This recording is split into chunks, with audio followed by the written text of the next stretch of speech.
1 Kings 3. Solomon asks for wisdom. Solomon made an alliance with Pharaoh king of Egypt and married his daughter.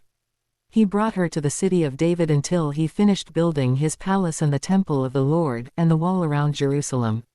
The people, however, were still sacrificing at the high places, because a temple had not yet been built for the name of the Lord.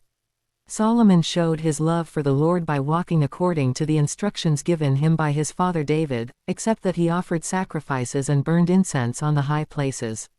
The king went to Gibeon to offer sacrifices, for that was the most important high place, and Solomon offered 1,000 burnt offerings on that altar. At Gibeon the Lord appeared to Solomon during the night in a dream, and God said, "Ask for whatever you want me to give you." Solomon answered, "You have shown great kindness to your servant, my father David, because he was faithful to you and righteous and upright in heart. You have continued this great kindness to him and have given him a son to sit on his throne this very day. Now, Lord my God, you have made your servant king in place of my father David. But I am only a little child and do not know how to carry out my duties. Your servant is here among the people you have chosen, a great people, too numerous to count or number. So give your servant a discerning heart to govern your people and to distinguish between right and wrong. For who is able to govern this great people of yours?" The Lord was pleased that Solomon had asked for this.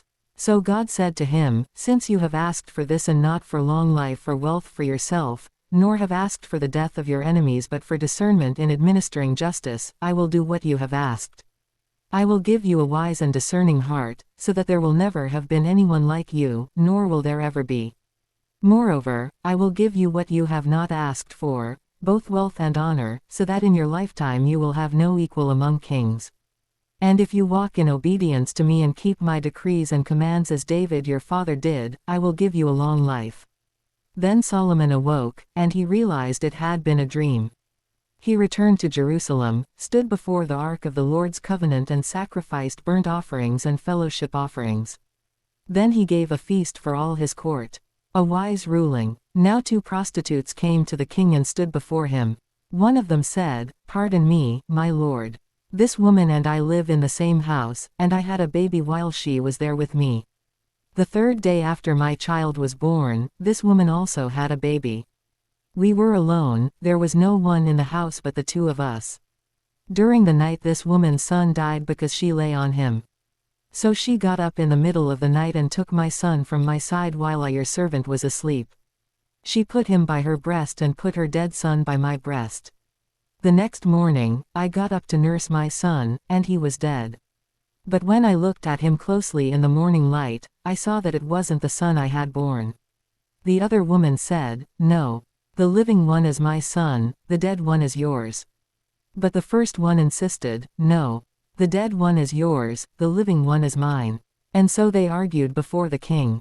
The king said, "This one says, 'My son is alive and your son is dead,' while that one says, 'No. Your son is dead and mine is alive.'" Then the king said, "Bring me a sword." So they brought a sword for the king.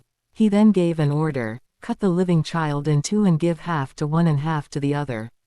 The woman whose son was alive was deeply moved out of love for her son and said to the king, "Please, my lord, give her the living baby. Don't kill him." But the other said, "Neither I nor you shall have him. Cut him in 2. Then the king gave his ruling, "Give the living baby to the first woman. Do not kill him, she is his mother."